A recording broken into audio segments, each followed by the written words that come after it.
Mas eu chego. É isso aí. Vamos começar então, irmãos? Vamos orar? Ricardinho, você ora por nós, meu irmão? Claro, sim.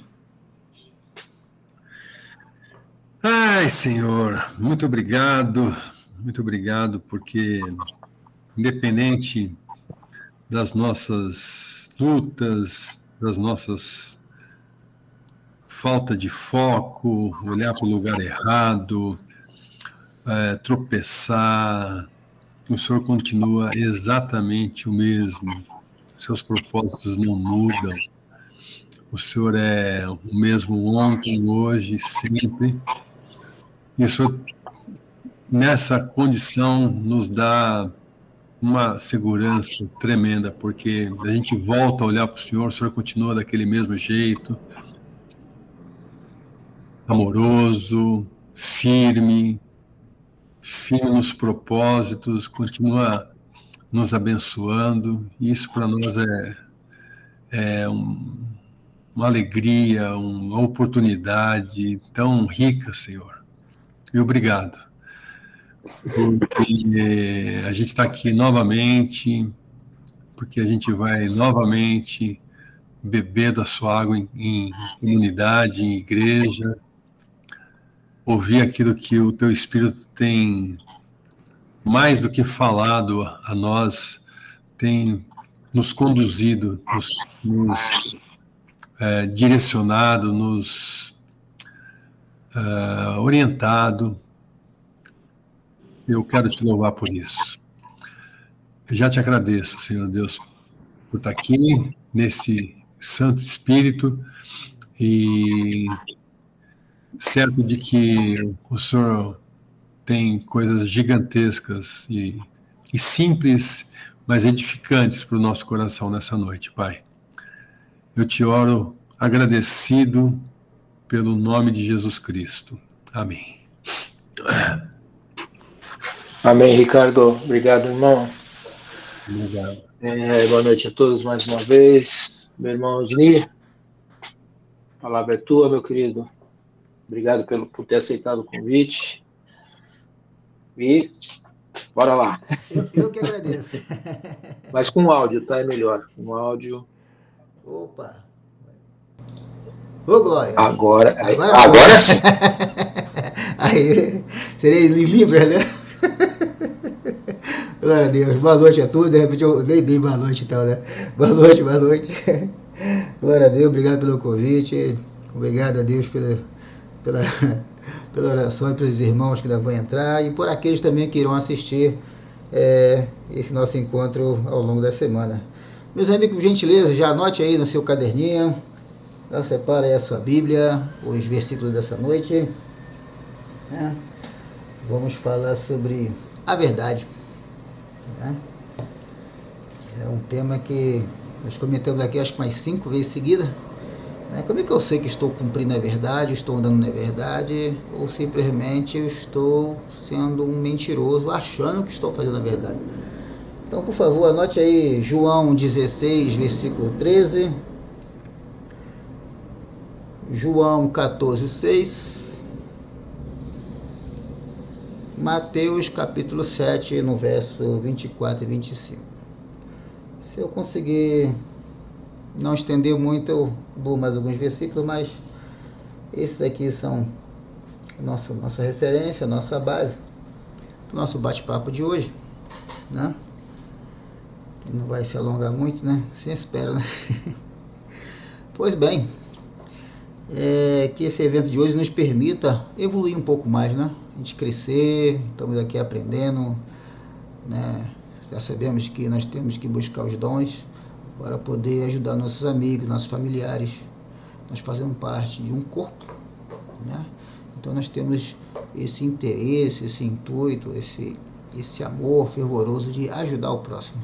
E para isso é necessário, como nós comentamos aqui, buscar o dom de discernimento e o dom do conhecimento, da sabedoria. Para quê? Para não ser enganado.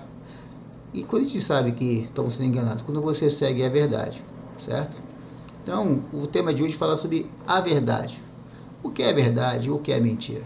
Tá? Primeiro eu vou desenvolver a ideia, né? E vou falar do nosso tema referente na Bíblia. Depois eu comento sobre os conflitos que nós temos, né, nesse nosso século, que fala que a Bíblia não é verdade. Então, por isso nós temos que ser alicerçados na verdade, né? Pois bem, lembro que falamos, né, de pedir o dom de discernimento, que eu já comentei aqui, né, e com o passar do tempo nós seremos questionados. Eu já fui muitas vezes questionado, né, quando eu já tenho tem uns 20 anos mais ou menos, que eu tinha muito no Rio de Janeiro, primeiro no Rio de Janeiro, né, as pessoas assim, não, mas eu escutei assim, né, que não existe verdade absoluta. Para a ciência não existe verdade absoluta. Na matemática não existe verdade absoluta. Existe a verdade, mas a absoluta não, né? Depois eu vou explicar o porquê. Então, lembrando que no passar do tempo vai acontecer, quando a gente for evangelizar, ou pessoas estudadas, mais cultas, né, dentro da nossa família, ou até mesmo algumas pessoas que estão chegando na igreja vão dizer assim, mas poxa, como é que eu sei que é verdade? A partir do momento que eu creio, eu sei que é verdade pelas experiências que a gente vai passando. Mas as pessoas que estão lá fora, como eu posso dizer para ela que Cristo é a verdade? Então eu apresento o texto bíblico. Ela vai dizer assim, não, mas o texto bíblico, como é que ele sabe que é verdade? Você tem que vivenciar. A ciência diz que eu tenho que ter evidências, eu tenho que ter ciclos que comprovam o mesmo fenômeno. Se eu ando na verdade de Cristo, a minha vida ela vai sendo mudada e pautada na história, no ensino de Cristo. E eu mostro para as pessoas que eu vivo uma verdade porque não há mutação, há uma melhora, uma capacitação. Se eu tenho a preocupação de estar sempre mantendo uma melhoria ou buscando o conhecimento de Deus, e às vezes eu entro naquela, como diz, uma cultura, tem muito no meio cristão, vou dizer no meio cristão, envolvendo até outras religiões, fala assim, não, mas todo mundo erra. Não, Cristo não erra, Deus não erra. E eu me pauto no ensinamento de Cristo, eu tenho que ser um seguidor de Cristo, então eu tenho que me pautar o quê? Eu não tenho que desejar o erro, eu tenho que desejar o acerto. Se eu vivo a verdade, tudo que eu vou fazer vai se pautar na verdade. Então a minha chance de errar ela é mínima. Eu não posso cultuar e dizer por aí que não, todo mundo erra, eu também erro. Eu não posso fazer isso. Eu estou passando uma imagem que Cristo também erra, porque eu sou semelhança de Deus, como está lá em Gênesis. Eu sou uma criatura criada por Deus, fazemos o homem imagem e semelhança. E se eu sou semelhante a Deus, eu não posso ficar crendo que todo tempo eu tenho que errar. Não é isso que a palavra diz. Então, em João 16, no seu verso 13, por gentileza, João 16, 13. Aqui um pouquinho só de variação da arca aí para as novas atualizadas. Mas essa versão aqui não está muito diferente de vocês não. Diz assim na minha versão. Porém, quando vier o Espírito da verdade, ele nos guiará em toda a verdade. Vou repetir. Quando vier o Espírito da verdade, esse Espírito vai me guiar na verdade. Vejam, eu sou guiado pelo Espírito Santo. Se eu sou guiado pelo Espírito Santo, eu não ando na mentira, eu ando na verdade. Só que já cai toda aquela falácia de dizer assim, não, todo mundo erra. Não, todo mundo erra não. Eu posso cometer erros, eu não posso andar no pecado. Desde que estou falando do pressuposto que eu sou um cristão, já conheço o batismo, já ando na palavra, nesse caso. Aquelas pessoas que estão chegando agora, você vai conhecer a verdade. Por isso que faz necessário, a gente sempre enfatizar aqui, meu irmão, vá para a igreja, participe dos cultos. Não fique achando que em casa você é igreja, que isso não existe na Bíblia. Eu sozinho sou igreja, isso não existe na Bíblia. Eu gostaria que alguém me provasse que sozinho em casa eu sou igreja. Isso não existe.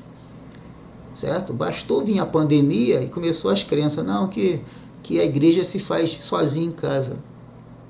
Você está enganado. A igreja, olha as mentiras, umas pessoas acreditam. A igreja erra. Legal. Jesus ia nos cultos de samaritano.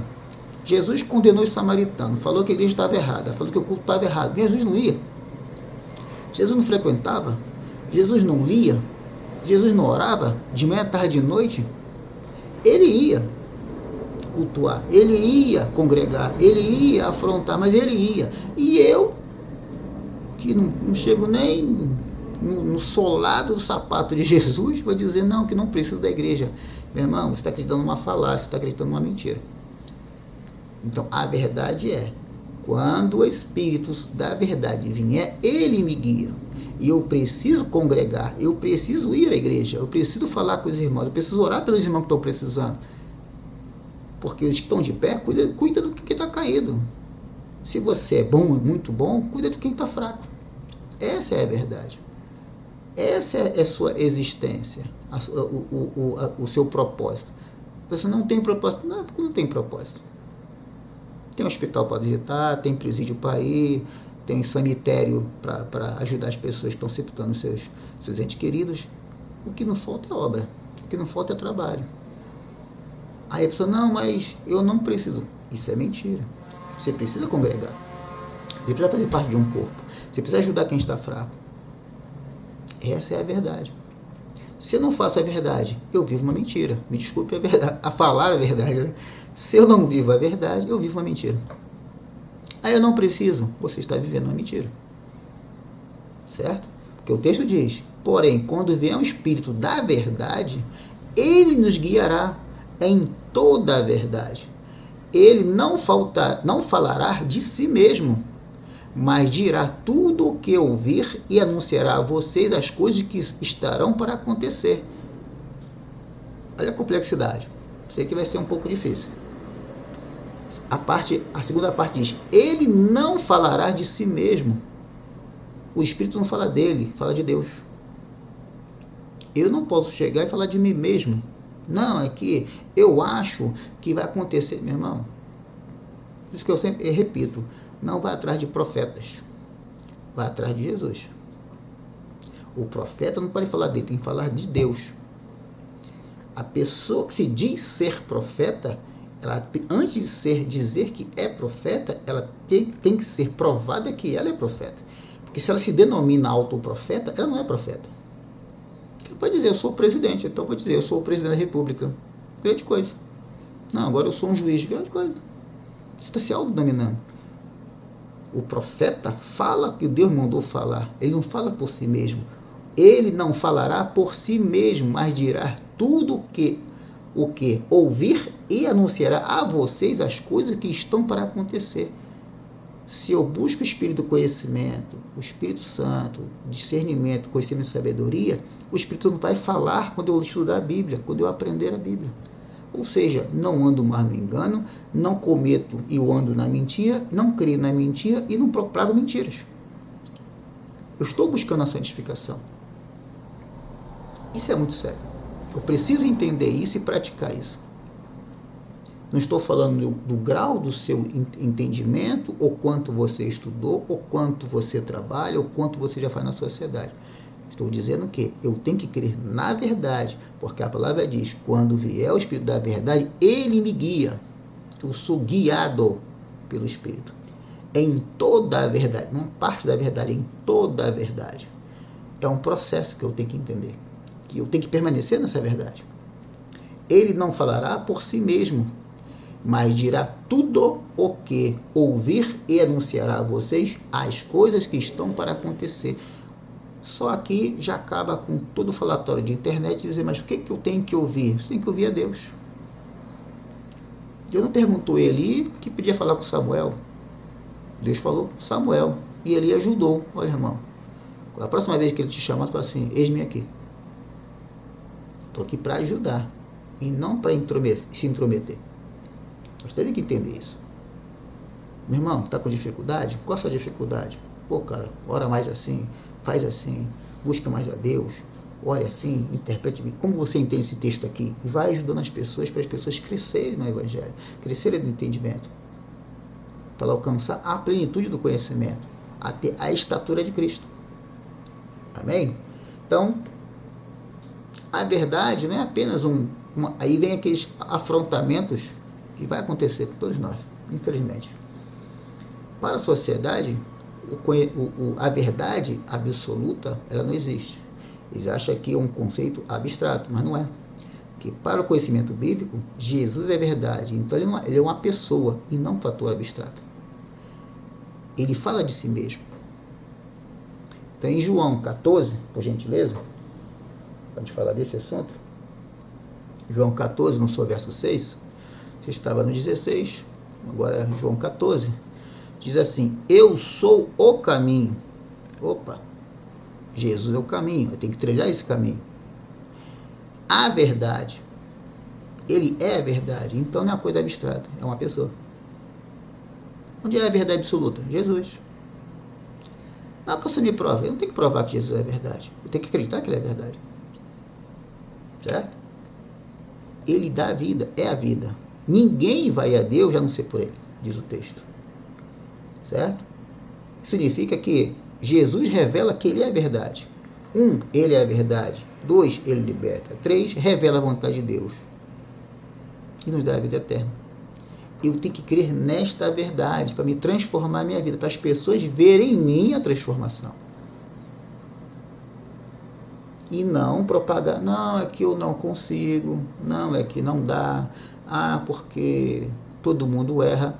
Eu estou fazendo propaganda da mentira. Eu tenho que parar de propagar mentiras, usar a minha boca para... Infelizmente, isso acontece. Dizer, então, se está fazendo, irmão, para agora e começa a fazer o certo. Eu vivo uma novidade de vida. Então, eu tenho que parar de mentir, tenho que parar de fofocar, parar de falar mal das pessoas e andar em novidade de vida. Para quê? Para que eu viva uma verdade. Cristo ensinou a verdade, eu ando na verdade. Eu ando segundo o ensinamento dele. Ele é o caminho, ele é a verdade, para caminhar para a vida eterna. Para as pessoas verem, nossa, realmente houve uma transformação. Você é o testemunho, você é a evidência. Como é que eu vejo Deus? Através de mim, através de você. Que para a ciência não existe absolutismo. Existem teorias. Existem sistemas de teste para entender os fenômenos, para poder comprovar que esse não pode ser controlado. Aí eu crio uma teoria. Teoria do Big Bang, teoria da evolução, teoria disso, teoria daquilo. São teorias, a ciência não prova nada. Ela procura entender os fenômenos. Se você pesquisa assim, a ciência prova. Não, a ciência não prova. Ela pesquisa evidências. Se essa evidência se repete, esse fenômeno é assim. Ele explica o fenômeno. Dizer que a ciência comprova, não, a ciência não prova nada. Já pesquisei sobre origem da vida, né, origem dos símios, a origem da provável origem genética dos ancestrais primatas, depois vem o homem de Neandertal, depois vem... Todos eles foram mapeados nas suas regiões, viveram milhões de anos e nunca evoluíram. Então Darwin estava errado? Não. Alguns cruzaram em alguns séculos, se extinguiram. Então, é que um evolui, se extingue, o outro não evolui, some do mapa, desaparece. Enquanto não, a palavra de Deus fala, eu sou a verdade. Então a pessoa fala assim, não, mas você não pode provar a existência de Deus, você não pode provar nada.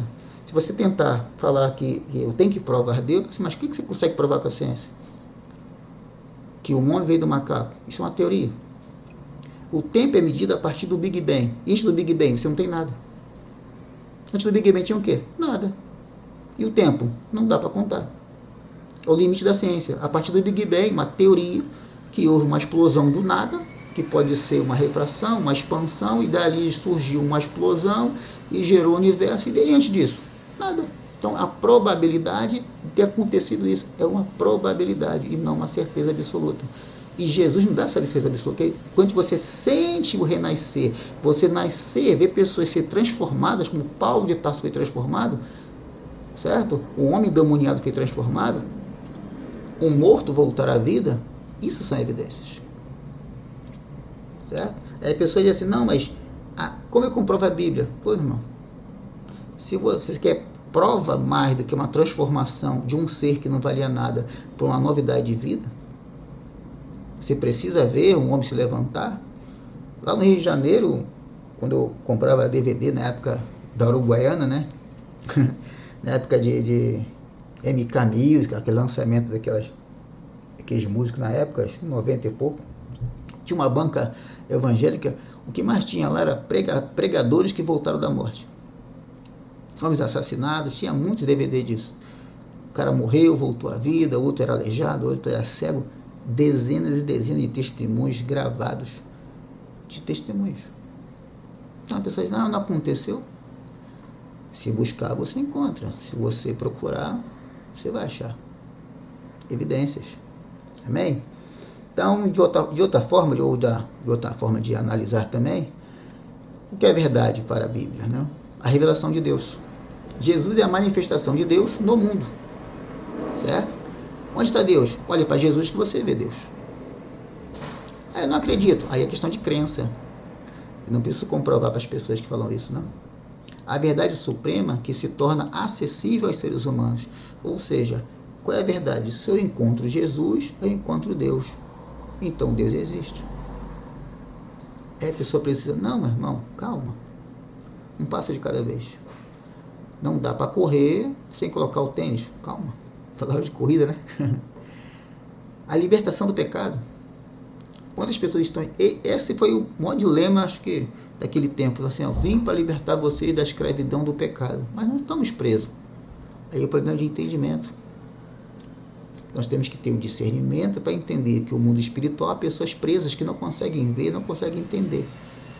Eu tenho um colega de infância, o nome dele é Mauro, é um professor de história. Na época ele dava aula numa escola municipal Ramis Galvão. Uma vez ele me pegou assim de lado e me chamou assim, meu irmão, eu não consigo entender. Você que é da igreja, vai ter que me explicar. Falei, vai, já vem bomba. Falei, eu li a Bíblia 3 vezes e não entendi. Falei, repete. Li a Bíblia 3 vezes e não entendi. Falei, meu irmão, você vai continuar sem entender, porque você lê o livro como livro histórico. Você é uma pessoa da ciência, um estudioso, agora ele trabalha no Museu Aeroespacial da Aeronáutica. Você vai ler e não vai entender, porque você lê com os olhos normais. Você não tem um Espírito Santo para te ajudar, para dar discernimento para você entender as coisas de Deus. Você vai ler e não vai entender. É um cara inteligentíssimo, mas ele falou, li 3 vezes, mas não entendi, mas vai continuar sem entender. Se você não acredita, você vai ler, vai ficar confuso. Você vai ficar confuso, sim, fica confuso. Você vai ler, tu vê que as histórias se batem, daqui a pouco ela diz uma coisa, daqui a pouco ela se contradiz, porque você não tem discernimento espiritual para entender. Vai ficar obscuro para você.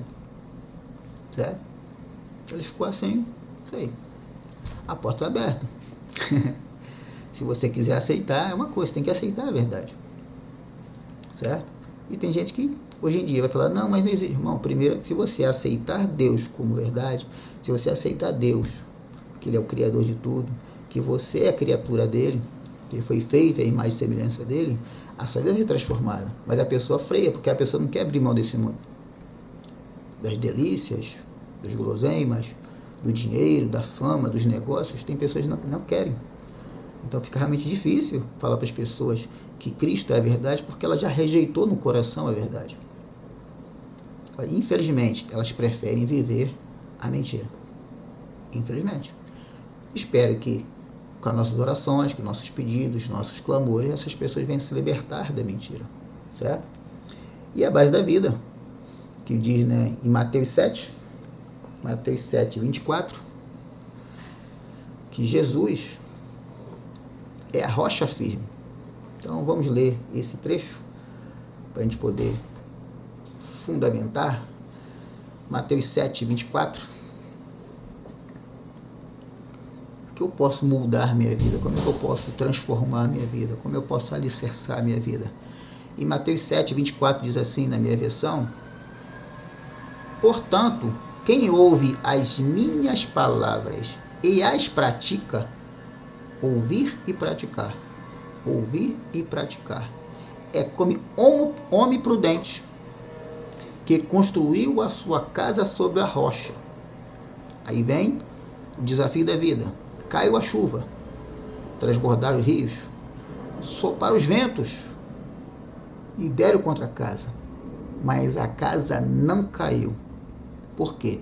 O homem prudente, ele se alicerça na verdade. Pode vir desaforo, desacato, fome, desemprego, falência, perdeu a família, seja o que for, a casa não cai. O texto diz isso. Mas ela não caiu. Ela não diz que vai cair, ela diz que não caiu, porque veio vento, veio rio, veio terremoto, veio guerra, veio o que for. O texto está dizendo, para mim isso é uma verdade. Eu tomo como verdade. Pode soprar, pode bater, joga no leão, joga na cruz, corta no meio. Não muda. A casa não cai. Porque eu creio na verdade, porque o texto diz que o homem prudente que construiu no passado a sua casa sobre a rocha é uma fundamentação, é uma evidência. Por que aquele crente suporta? Porque ele construiu a sua vida, ele construiu o seu intelecto, ele formou o seu caráter na rocha. Não cai. É inabalável. Essa é a evidência. Então, eu vivo na verdade, ando na verdade, prego a verdade, falo a verdade, e as pessoas vão ver a verdade, querendo ou não. Vai ter que mentir muito para falar mal desse crente. Certo? Então, tem que entender isso. Então, não fique preocupado e assim, não, mas o mundo jaz do maligno, já disse Jesus. Vão acusar, vão mentir, vão fazer pirotecnia para inventar a história, argumentações. Certo? Então, um escritor chamado Tácio, ele é um escritor já do final do século, já virando já por segundo século, ele falava sobre as crônicas dos romanos, né, do governo romano, e ele escreve sobre o Nero, sobre Pôncio Pilatos, sobre ele chama no quinto livro dele, 15º livro dele, ele fala de povo indesejável, raça indesejável, que eram os cristãos. É evidência que ele fala, nossa, mas raça imprestável, de gente que tumultua, que prega disseminação e cria uma religião para destruir o Império Romano. Ou seja, como pode uma mentira destruir um grande império? Se fosse uma mentira, exterminava no primeiro século. No segundo século, grandes pensadores das escolas atenienses começaram a falar de Jesus Cristo, o mundo foi mudando, todo o império foi usado para propagar Jesus Cristo. Quando chega no terceiro século, a igreja estava se formando, as coisas estavam sendo alicerçadas, porque uma mentira, ela não se extingue. A verdade não se extingue, desculpe. Se fosse uma mentira, ela tinha se extirpado, ela tinha se exaurido, tinha acabado. Então Jesus Cristo não é mentira. Ele existiu, foi crucificado, foi julgado. Escritores não cristãos que não tinha nada a ver com o evangelho falam sobre o julgamento, falam sobre a crueldade de Nero, o que ele fazia com os seguidores de Cristo, lá em 60 até 120. É evidências, são fatos reais. Essa é a verdade. Que o povo que vem hoje, ele está vendo uma igreja pós a tribulação da época do tempo de Jesus, eles estão vendo já os frutos, aí criticam, não, que vocês faz isso, você, meu irmão, você está colhendo os frutos de quem já plantou. Agradeça aquele povo que foi perseguido, que permaneceu a fé, não negou a Cristo, sendo perseguido, massacrado, moído, permaneceram na fé para a Bíblia chegar até o dia de hoje. A gente não passa nem 10% do que eles passaram naquele tempo. Então, eu tenho que ser muito grato, né, pelos missionários, pelas igrejas primitivas, de manter a fé, de viver a verdade. E essa verdade chegar até o dia de hoje. Então, que nós possamos botar em prática isso. Eu tenho que estudar, eu tenho que acreditar, eu tenho que praticar e permanecer. Seja o que for que der contra a minha vida, seja o que for contra a minha família, eu vou permanecer na verdade. Não importa o que aconteça, porque eu estou, segundo Mateus 7, eu estou alicerçado na verdade, porque Cristo é a verdade. Voltando lá quando ele falou, né, no Espírito, que ele falou em Mateus 14, Mateus 16, né? Porém, quando vier um Espírito da verdade, ele me guia, que é João 16, 13. Quando vier o Espírito, esse Espírito me guia. Então, meu irmão, busque o Espírito, busque o discernimento, busque os dons, para que você possa viver essa verdade. E o que seja que vier a acontecer,